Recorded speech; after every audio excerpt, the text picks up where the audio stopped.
Hello student, welcome back to my channel Samrat academy. Student, मेरा नाम है आकाश। मेरे प्यारे बच्चे, अगर आप भी कक्षा 10 में और 2024 बोर्ड एग्जाम की तैयारी कर रहे हैं तो ये वीडियो आपके लिए बहुत ही ज़्यादा इंपॉर्टेंट है। आज मैं आप लोगों को 70 नंबर बिल्कुल पक्का कराने वाला हूँ, ठीक है।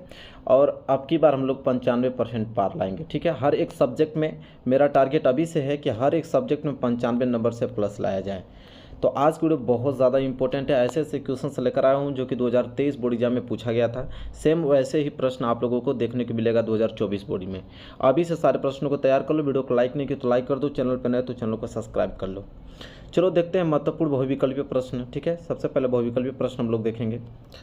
और जैसा कि देख पा रहे हो, इतने अच्छे अच्छे प्रश्न हैं कि डायरेक्ट आपके क्वेश्चन बनेंगे 2024 में।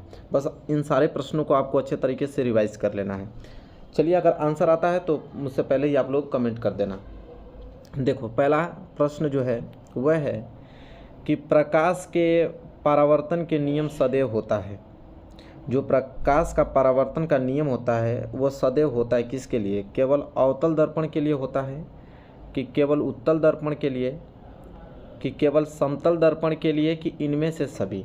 देखो कितना मोस्ट इंपोर्टेंट प्रश्न है, 2023 बोर्ड एग्जाम में पूछा गया था, ठीक है। कि प्रकाश के परावर्तन का नियम सदैव होता है, ठीक है। तो मेरे प्यारे बच्चों, इसका हो जाएगा ऑप्शन नंबर डी। क्या हो जाएगा? ऑप्शन नंबर डी, इन सभी में। क्योंकि देखो, अवतल दर्पण में भी प्रकाश का परिवर्तन होता है, उत्तल दर्पण में भी होता है और समतल दर्पण में होता है। मतलब तीनों दर्पणों में प्रकाश का परिवर्तन का नियम लगता है।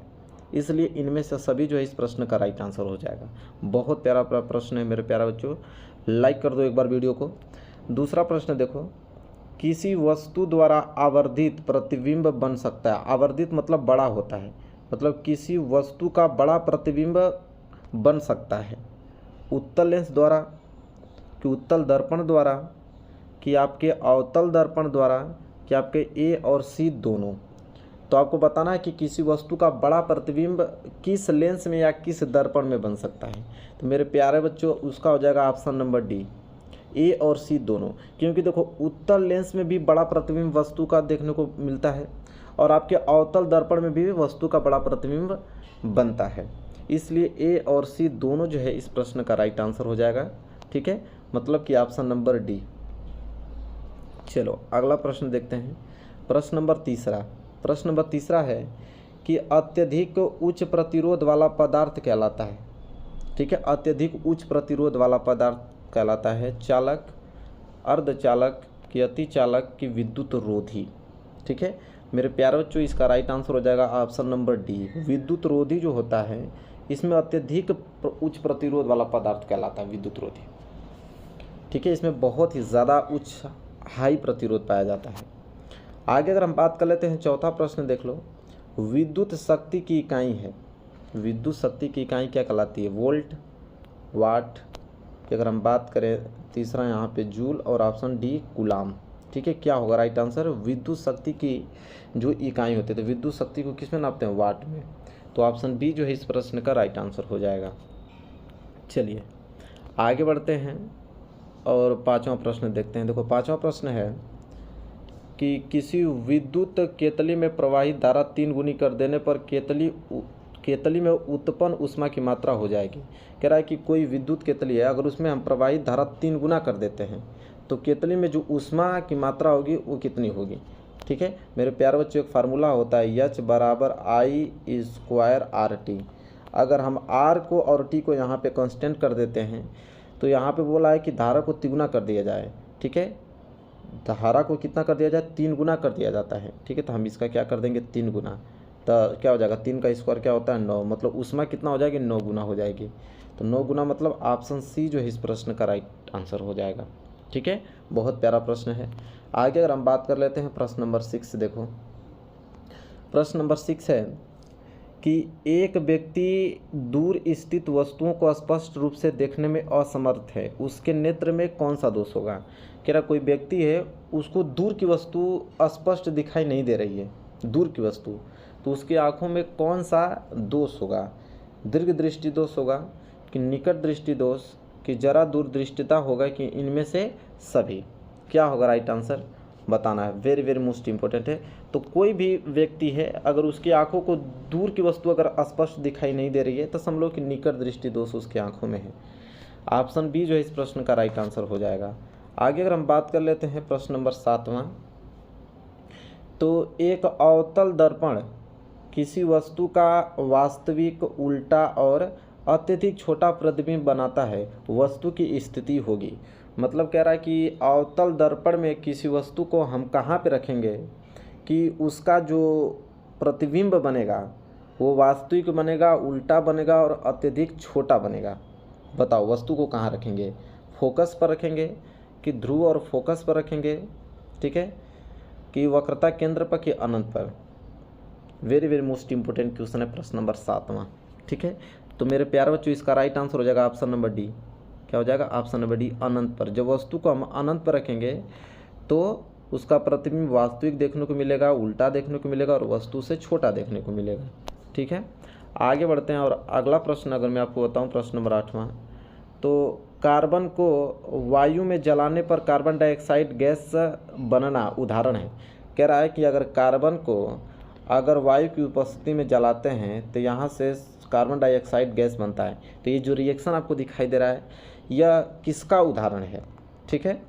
संयोजन अभिक्रिया का कि विस्थापन अभिक्रिया का, यहाँ पे द्विविस्थापन अभिक्रिया का कि वियोजन अभिक्रिया का, ठीक है।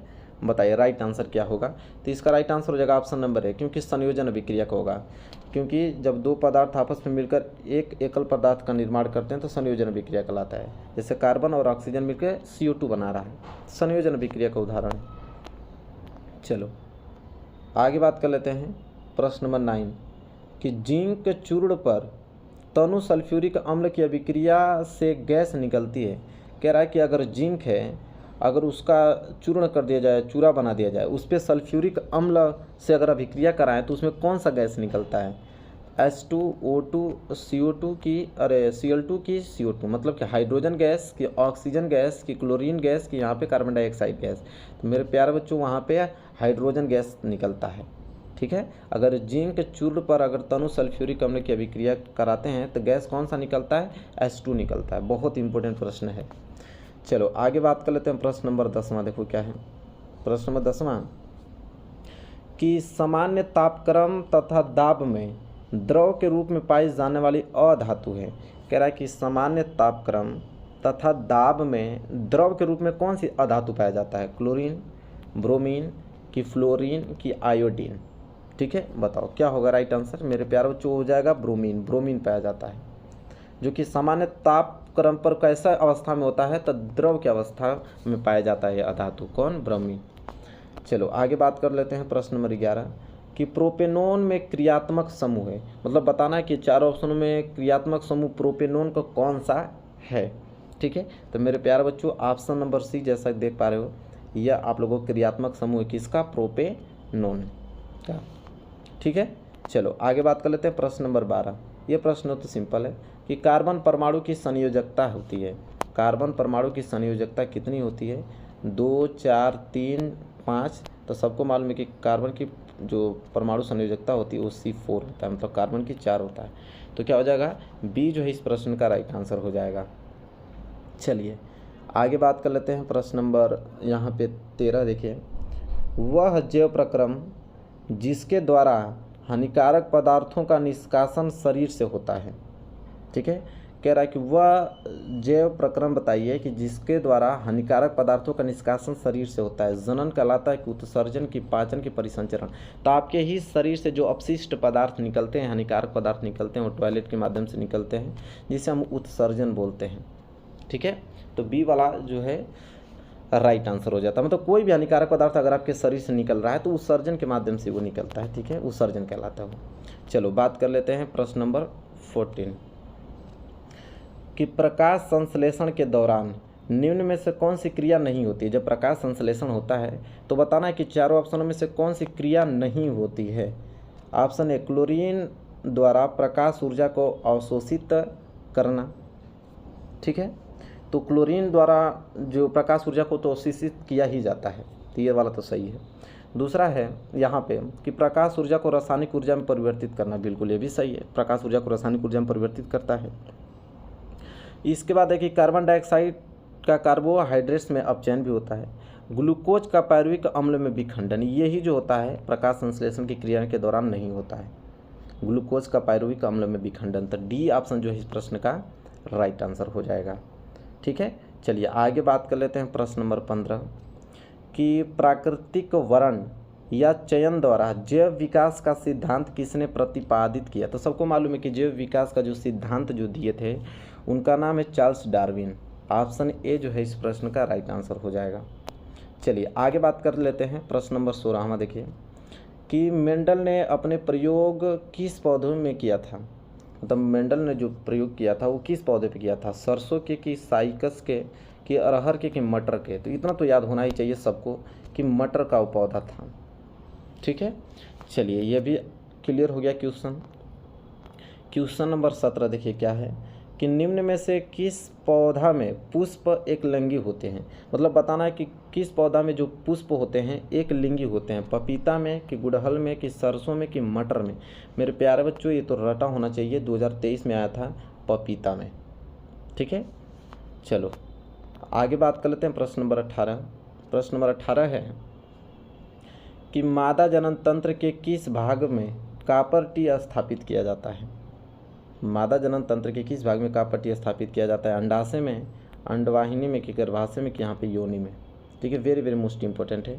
तो मेरे प्यारों बच्चों सबको मालूम होना चाहिए ऑप्शन नंबर सी गर्भाशय में। ठीक है, चलिए प्रश्न नंबर 19वां देखिए क्या है कि कीड़वन के बारे में निम्न में से कौन सा कथन सत्य नहीं है। कीड़वन के बारे में कौन सा कथन सत्य नहीं है यह बताना है।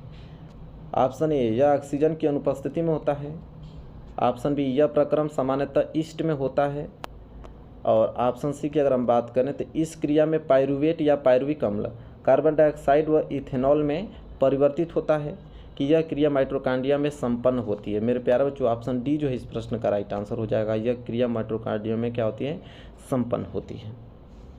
ठीक है, ये जो है राइट आंसर हो जाएगा, क्योंकि बोला था कौन सा कथन सत्य नहीं है, तो यही वाला जो है वो सत्य नहीं है, डी वाला। देखो 20वां प्रश्न ऑब्जेक्टिव क्वेश्चन का, मुकुलन द्वारा प्रजनन होता है। मतलब मुकुलन द्वारा प्रजनन किस में होता है, हाइड्रा में होता है कि केचुआ में कि तिलचट्टा में कि कबूतर में। बताइए क्या होगा राइट आंसर कि मुकुलन द्वारा जो प्रजनन होता है वो किस में होता है। तो मेरे प्यारे बच्चों हाइड्रा में होता है। किस में, हाइड्रा में। ऑप्शन ए जो है इस प्रश्न का राइट आंसर हो जाएगा। मेरे प्यारे बच्चों आज मैं आप लोगों को 20 ऑब्जेक्टिव क्वेश्चन बताया, जो कि आप देख सकते हो सबसे डिफरेंट हमने बताया है, जो कि 2023 में पूछा गया था। यही प्रश्न, ऐसे ही प्रश्न 2024 में बनेंगे। ये सारे ऑब्जेक्टिव क्वेश्चन को अगर तैयार कर लोगे तो समझ लो कि 20 ऑब्जेक्टिव क्वेश्चन आपके क्लियर हो जाएंगे। मेरे प्यारे बच्चों लघुत्तरीय दीर्घोत्तरीय भी क्वेश्चन में जल्द लाने वाला हूँ आप लोगों को। मोस्ट इंपोर्टेंट क्वेश्चन सब कुछ तैयार करा दूंगा। वीडियो को लाइक कर देना, चैनल पर नए हो तो चैनल को सब्सक्राइब करके बेल आइकन को जरूर प्रेस कर लेना। चलिए मिलेंगे नेक्स्ट वीडियो में, तब तक के लिए धन्यवाद।